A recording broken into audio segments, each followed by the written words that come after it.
Welcome to the APMM Virtual Conference 2021. We'd like to take a minute to highlight one of our excellent conference sponsors, McCausey Specialty Products out of Roseville, Michigan.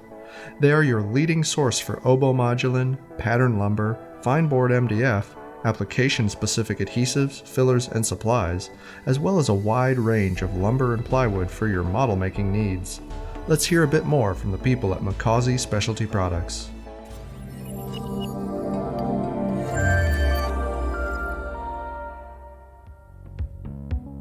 Hello, model makers, creators, designers, developers, and engineers. We are McCausey Specialty Products of Roseville, Michigan. No matter the size of your organization, we know that you strive for innovative, efficient, and professional production. You take your process, products, and reputation seriously.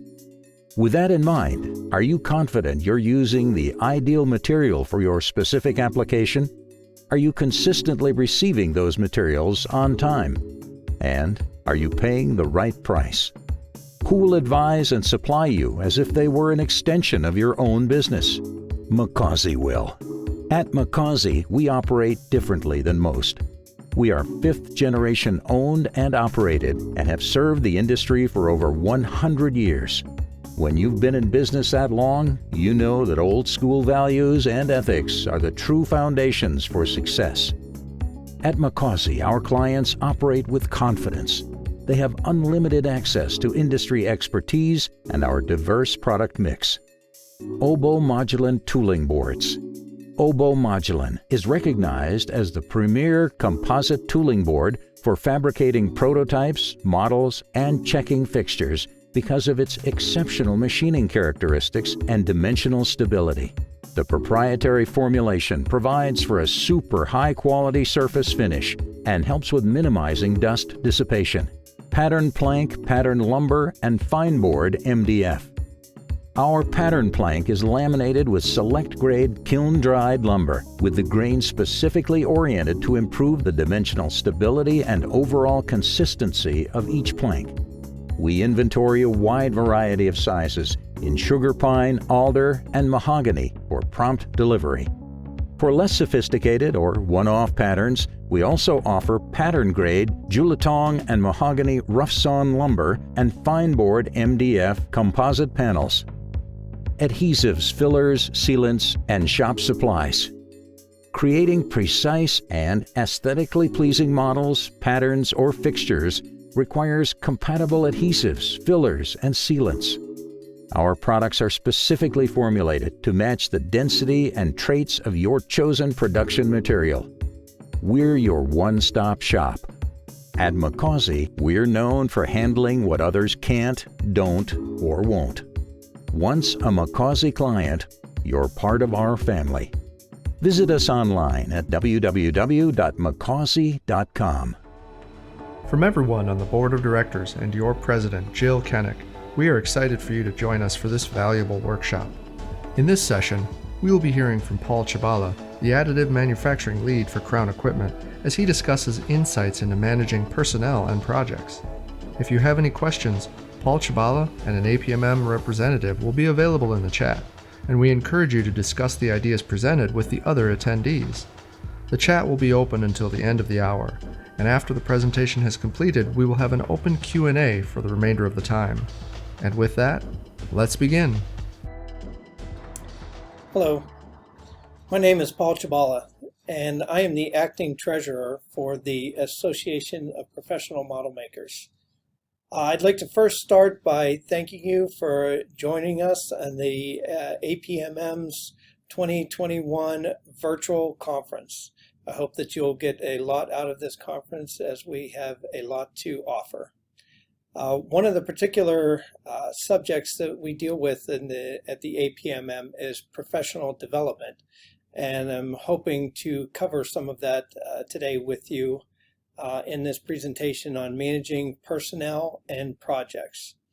Now, this does not mean that you need to be a manager or a supervisor to get a takeaway from this presentation, although it will help. This is geared towards anybody who manages either associates and other personnel and projects in any type of setting or atmosphere. So with that, let's dig in. So a little bit about myself. Again, my name is Paul Chibala. I'm with Crown Equipment Corporation and currently am in the Advanced Manufacturing Group as the Additive Manufacturing Lead. I am the APMM Treasurer. A little bit of history with me. I started my education at Kent State University with a degree as a studio artist and in exhibit arts. That didn't pay the bills, so I did another degree program with the Art Institute of Pittsburgh for industrial design, and from that degree program I started my career as a model maker. And I started off in 1996 with a company called 3D Technical Services. I stayed with that company for quite some time, doing architectural model making, doing prototyping, doing short-run production, doing exhibit art, doing a lot of different aspects that I'm sure you're all very familiar with. I did reach the senior model maker status there and then transitioned in 2013 to Crown Equipment Corporation as a chief model maker. I did go on to manage Crown's model shops, and at that time I did return for another degree in management and technology integration, which eventually led to my new position that I currently hold at Crown as the additive manufacturing lead. So what are we going to cover today in this workshop? Well, first we're going to talk about what do managers do. And again, this does not need to mean that you have to be a manager to get something from this. If you manage projects or manage other applications of your professional life, then you should be able to get some takeaway from this. We'll talk about skills for effective management. We're going to talk about where managers come from, whether they're hired in, whether they are promoted from within, so to speak, or whether they're hired as an outsource. We're going to deal with typical managers' issues, and then we're going to talk about some solutions, some basics in planning applications, decision making, and some problem solving. So let's jump right in here and talk about what is it that managers do. So some of the functions that are performed by managers or those who manage projects is planning, which is obviously trying to set a course of action and doing some of the investigation involved with that. Organizing, making sure that activities are scheduled correctly and that there's enough information to complete them. Staffing, which includes recruiting and training, whether that be an outsource or from within. That also has to do with manipulating personnel to be in the right position for the tasks that need to happen. Leading, which is a very key aspect of what managers do. And you'll notice that one of the aspects that's in there is influencing. So you do not have to be in a superior role to be a leader. A lot of it has to do with just influencing those that are around you. And controlling. Now that's the dirty word that people don't like to use, because typically when you hear controlling, you think of a micromanager and somebody who's trying to direct things down to the minute detail and control everybody around them. But that's really not what we're talking about here. We're talking about just making sure that as you set plans and you have performance goals, that everything is tracking towards those goals. If there is no controlling entity or controlling feature that's involved with that, things tend to spiral out of control very quickly. Imagine the ship with no captain, so to speak. Now, again, you don't have to be a manager. You can just be part of a team and take on some of that role that's involved with that.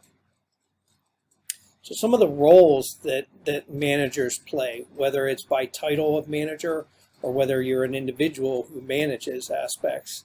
Part of it is the figurehead, that symbolic face that goes along with the project and or group that you're dealing with. A leader, which involves some of the aspects that we had just spoken about.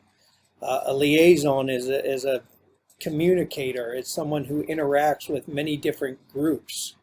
Monitoring, which is also involved with leading and controlling. A disseminator is someone who shares information out to the larger group. Spokesperson, which means you're actually speaking for that group. An entrepreneur is the part that you play in always seeking to improve the project that you're on or the processes that you're using in order to make life better in your professional world. The handler, who takes care of crisis situations. The allocator is making sure resources get where they need to go. And the negotiator, which is a very key role, again, for a manager. That's managing differences or different disagreements, or just making sure that there's not too much clutter involved with the processes that are involved. So when we talk about the skills that a manager needs to have, you'll see on the chart in front of you that it's broken down into conceptual skills, administrative, human relations, technical skills, and there's separated into 3 columns, which are different levels of management. Now, these are actually shown as individuals who would hold some type of management title, but again, that does not mean that you need to have that title in order to take on some of these aspects. And you'll see that it changes at the different levels of management and where they're effective. So to begin, if you talk about the conceptual skills, that's the mental ability to become aware of what's around you. It's big picture thinking is really kind of the layman's term that goes along with that. And as you can see, the higher up that you get within a management strata, the more that becomes important. It's more important for those managers that are up at the top level that are steering in order to have that big picture thought. Less important for those that are down more on the line type applications. There's administrative skills, which you'll see is equated right across the board with each type of manager. Obviously, there's a lot of paperwork that's involved, a lot of data collection, and there's very mundane type administrative applications that you need to have that skill in order to be effective. Human relations, again, as you can see, that's something that's shared across the board. In order to be effective, you have to be able to relate with those around you. So human relations is an important skill set that anyone should have in any type of group setting or professional setting. And then, of course, we talk about the technical skills. And as you can see, it's kind of counterintuitive to the conceptual skills, where at the top levels of management, it's not important for those individuals to have the technical skills. They're not going to be running the CNCs. They're not going to be doing the mold making. They're not going to be doing a lot of those tasks that are going to be involved with it. But it is important for the people who deal with that on a daily basis to have a higher technical acumen as far as those are concerned. So one thing that's not shown on this chart, and I wanted to make sure that we covered it, is the emotional intelligence. That's the capacity to accurately perceive emotions and understanding its significance in regard to actions. So knowing the emotional set of those that you're dealing with is very important, especially when it comes down to managing projects in a team-oriented atmosphere or just managing within a staff orientation within a larger group. You have to know how to deal with each individual, and each individual is going to be different. You can't approach one person the same that you would with as another person. So being keen to the emotional intelligence factor that's involved with what you're doing is a very important aspect of managing successfully. So let's think about the organizational growth. So, the manager's relevance, so to speak. So, where do managers fit in? So when we think about the first stage, we'll think about an actual company or group or division setting. So when you think about, Operation 1, and we'll use John Moody. So he's the owner and the operator. And John Moody is in charge of finance, production, and sales. Pretty much a one-man show that's involved with that. So that person is a manager, and they're managing all applications of what's going on. So as we start to grow in the applications, in stage 2, you start to see that John Moody, who is still the owner and manager, starts to have some assistants. So whether it's personnel that is hired on or people who are just helping out with what's going on. And they draw upon those individuals in order to take care of some of the important tasks and items that are needed to operate their business or their structure, whatever they happen to be working on. So as you move to stage 3, you see that it transitions into a point in time when there is one individual who then becomes responsible for those individual applications like finance, production, or sales, or any other application that may be going on. And those people are directly responsible for everything within that bucket of items that need to be taken care of. And then that is then returned back to John Moody. And so he really does not have to deal with that. And he can deal as more of a steering course or entity that's involved with that. So as when we get to stage 4, as you can see, things start to branch out very dramatically at that point in time. So each one of the individuals that's in charge of those different aspects then works as their own individual entity and have subsystems and processes and personnel which then report directly to them. And they usually perform agnostic of the owner, operator, or CEO or anything that's involved with that John Moody, so to speak. Now they do still answer back to that and are responsible for everything which is underneath them, but they do start to act as their own separate entity. So that's some of the breakdown, and it's a very, very liberal kind of description that goes along with that. There are many intricacies that we could get into that you would probably have that deal with your own personal professional life.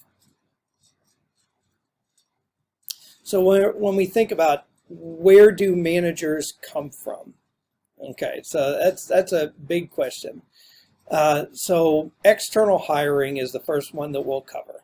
Obviously, when a company starts to grow, personnel changes, anything that goes on, you start to look to hiring a manager who is going to deal with the specific skills and bring that to the group for what is necessary. So you're looking for a person who's going to be able to fulfill all the functions that we had covered before, those management functions and roles. Bring with all the management skills that they have along with them. And you want to make sure that when you're bringing someone in for management, that they're going to be compatible with the management structure that you have. So there are different type of management structures, and sometimes it's hard for individuals to transition from one that is very much different to another. So it's important to always gauge the history of the manager that is coming in and make sure that they're going to fit in with that particular structure. And of course, they're going to have some position-specific criteria. And again, that comes down to the breakdown of what this person is going to be managing. And they should have the skill sets that are specific to that level of that type of management. Now, the next application for transition into management is the internal promotion. Now, there are positives and negatives to the internal promotion. The positives are probably fairly obvious. The person is going to understand the organizational structure and culture. They're going to have knowledge of the tasks already and how those tasks are performed and the people who are performing them. And more importantly, management is going to have some prior knowledge of this individual. They're going to have a history with them, so they know what they can and cannot do before they get into that management position. Now, some of the negatives that are involved with the internal promotion, and people may tend to not like this or like to hear it, but even though you may be a very good model maker and have very good model making skills, sometimes that does not translate to good management skills. Managing has its own set of skilled criteria, and unless you have that, sometimes you don't make the best manager. And so Sometimes promoting from within is, just the highest performer does not necessarily work or translate.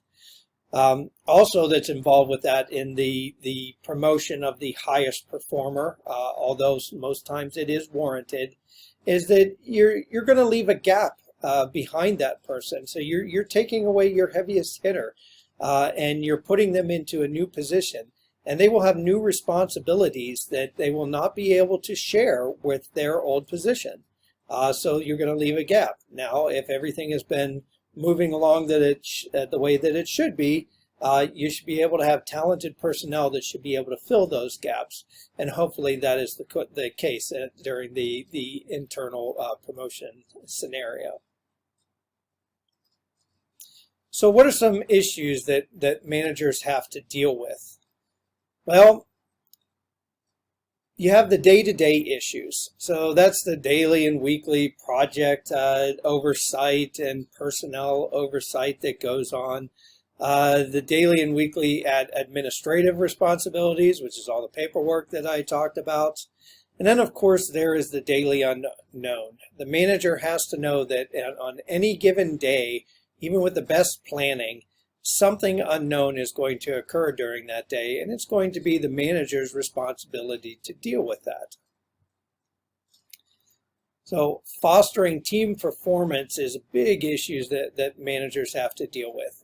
There's a lot of different people and personalities that are part of a team, and the manager has to make sure that not only will those people work together, but those people have to work together and perform well. It's an important part of keeping the team going, and that's a responsibility that falls squarely on the manager. So coping with some technology changes.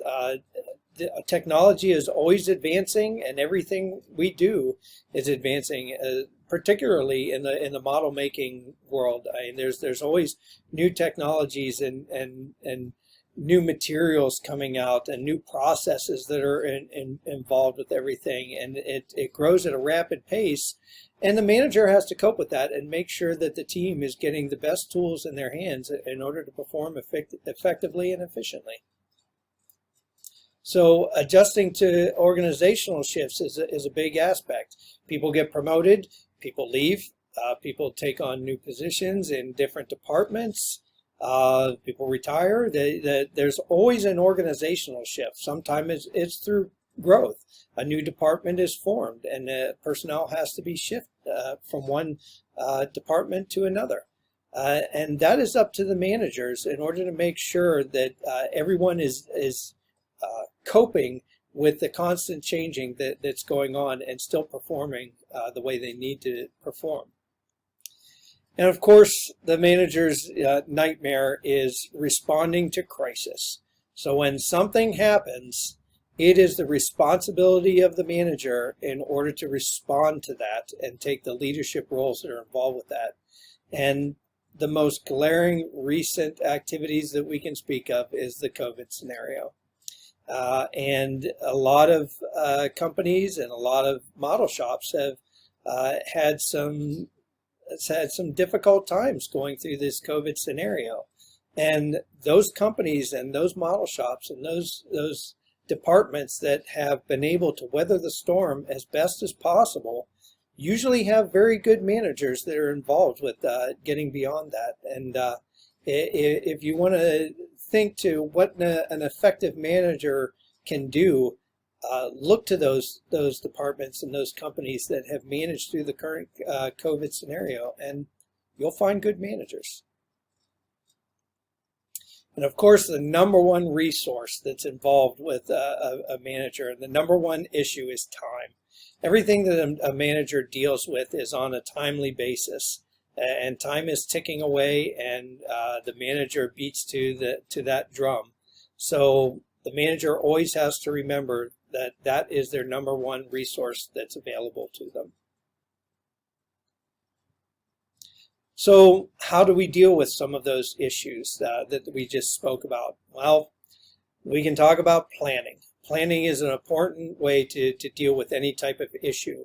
there's many different types of planning: simple, complex, short-term, long-term, project planning, personnel planning, administrative planning, and so on and so forth. There's many different types of planning, but we'll try to narrow it down to a few specific items to speak to. So planning is creating a roadmap to success. So you want to set goals or objectives. You want to identify the current scenario that you're trying to overcome and get to that objective, and what are the conditions that are going to affect you along that journey. Take some investigation that's going along with that. And then you want to develop a systematic approach to get from point A to point B. You have to have those steps planned out, or it's going to be a very hard journey that you're going to try to go on, and you'll lose efficiency and effectiveness. So then we talk about the applicative success that comes down to planning. So some people think that it's such a minor point, but you have to implement the plan.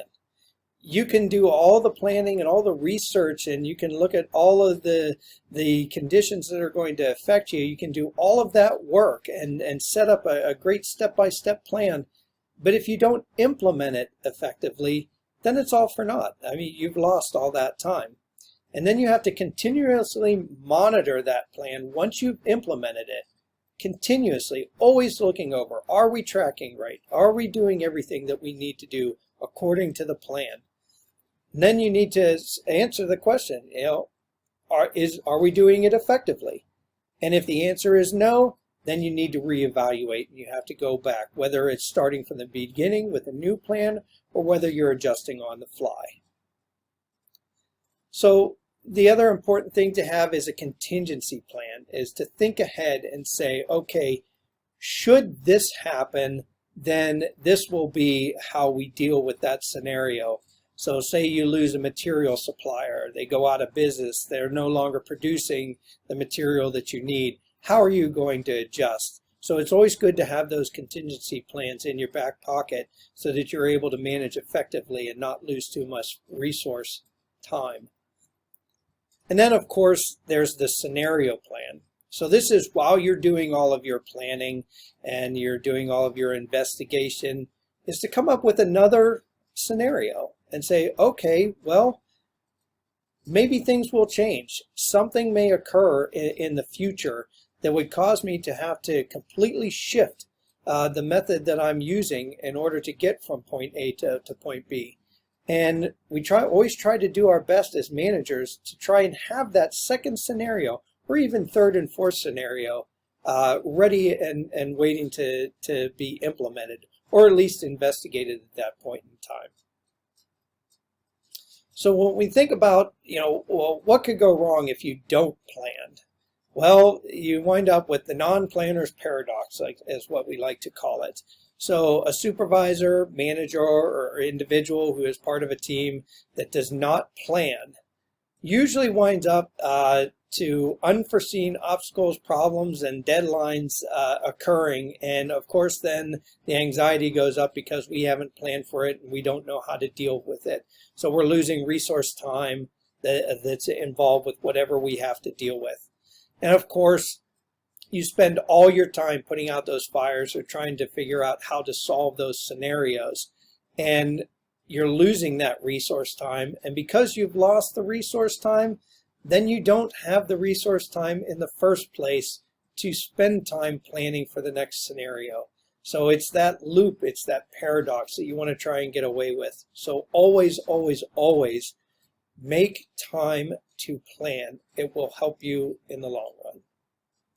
And of course, there's many tools that you can use. I just threw a simple one up here, which is the Gantt chart planner, something to set up in order to track your course of action too. And like I said, there are many other tools that are available to you, and they're important to figure out and to learn how to utilize those tools effectively. Again, it will help you in the long run. So let's talk about decision making. It's something that managers do. Have to make decisions. It seems like, again, like a trivial thing. But, what are those decisions? Well, you have program decision. Those are the routine decisions. Okay, I have to deal with scheduling, who to put in charge of what on any given time during the day, during the week, planning ahead, maintenance schedules, making sure your PMs are being taken care of. Those are some of those program type of decisions. They're not easy decisions to make. I don't ever want to say that it's easy to do that, but it's something that's usually within the repetitive type cycle, making sure materials are stocked and so forth. Another type of decision that gets made by the manager is the non-program decisions.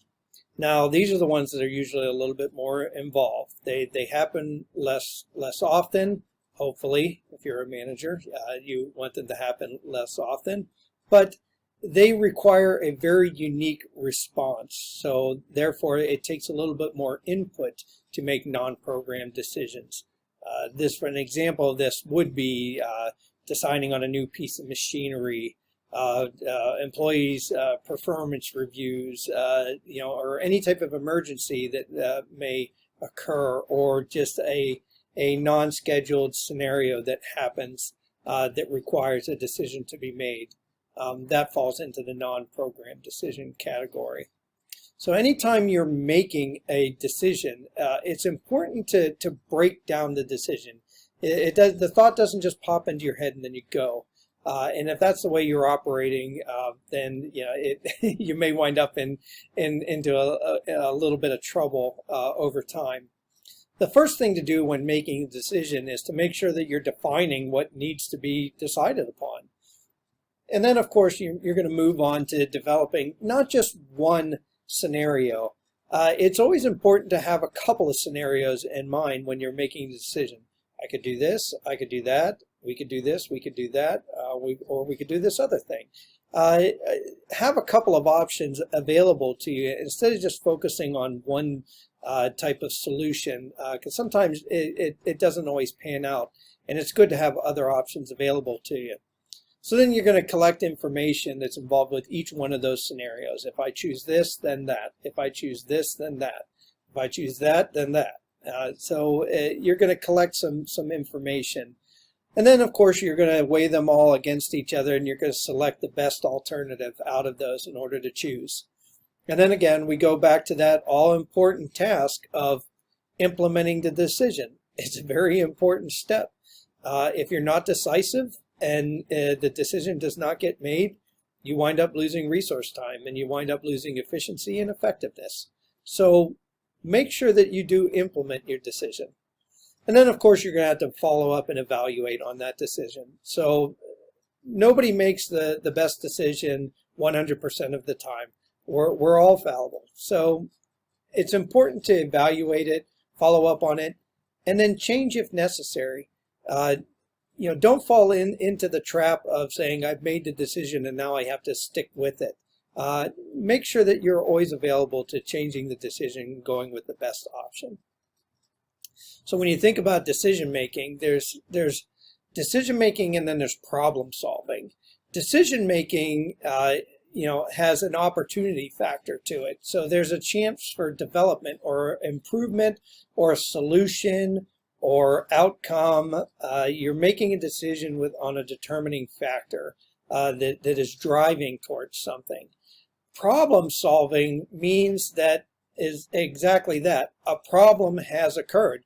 Maybe it has to do with the decision that you made, but there winds up being a problem, and that leads to an unsatisfactory situation, and you have to resolve that situation.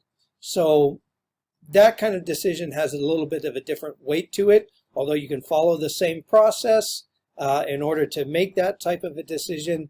You can see where there's two different type scenarios. Of course, there's many more, but those are the two that we're focusing on today. So in review, I'd like to leave with just a few tips. If you are a manager or supervisor, owner, department lead, or if you are just part of the workforce and have management as part of your responsibilities, or you would like to manage more, here's a few tips just to take away from today. So first of all, know your function and your role. Okay, it's important for you to do your job. And if you get too much wrapped up in everything that is not your responsibility, you will not be able to manage well. So make sure you know what you're supposed to be doing. Identify the emotional states involved. Engage accordingly. Again, that goes back to that emotional intelligence. It's an important thing to learn, and surprisingly, having a degree of emotional intelligence and using it effectively does improve efficiency and effectiveness amongst your peers, amongst a group in total, or within a whole organization. So know your place in the structure and or project. Okay, don't try to do other people's jobs for them. You can influence, you can discuss, you can bring things up, but you have to be able to, again, know your role and do what you're supposed to be doing. Don't do other people's jobs for them. Help them, don't do it. Plan, plan, plan. Okay, if it's anything that you take away from today, know the importance of planning. And sometimes we fall into that trap where we say, I just don't have enough time for that. I can't get to doing some planning. You will, again, find out that that is a trap. The more time you can carve out to actually do some effective planning, the more resource time you're going to be able to free up, the more effective, the more efficient you will be. Act informed and decisively. Get the information that you need. That's during that planning stage. Make sure you're figuring things out, and then be decisive. And it's not to be decisive to be controlling and to never change your mind. Just act very decisively and then change if you need to. And if that occurs, be decisive about that as well. Monitor and react continuously. That is the ultimate role of the manager, is to monitor and react. We have the best plans in place and we try to do the best that we can, but inevitably on a daily basis, you're going to be reacting to the unknown that comes up. Welcome that. Realize that that's part of the existence of working in any type of structure. Release the anxiety that's involved with it and move on. So with that, I'd like to say thank you for listening to my presentation. Hopefully you've taken something away from this. And I would also like to thank you for your continuous support of the Association of Professional Model Makers. The APMM is nothing without you. Thank you very much. And now on to the Q&A. If you haven't already, head over to the chat, either to your right if you're viewing on a desktop, or below if you're on a smartphone, and join the discussion with the presenter and your fellow model makers. When you are ready, or after the session ends, you can head to the APMM Zoom meetup for further discussion or general information from an APMM representative. This Zoom meetup will be open all day from 9 a.m. to 9 p.m. Eastern Standard Time. For future sessions, head back to the conference schedule page for dates, times, and the appropriate link for each session. And as you discuss, we want to thank the companies and individuals that have supported the APMM and our conference efforts with their donations after we had to postpone our in-person conference last year. Your support means a lot to this organization, and it helped make this conference a reality. Find the names of our amazingly generous conference donors on the screen now. Thanks for coming to this session. We hope you enjoyed it.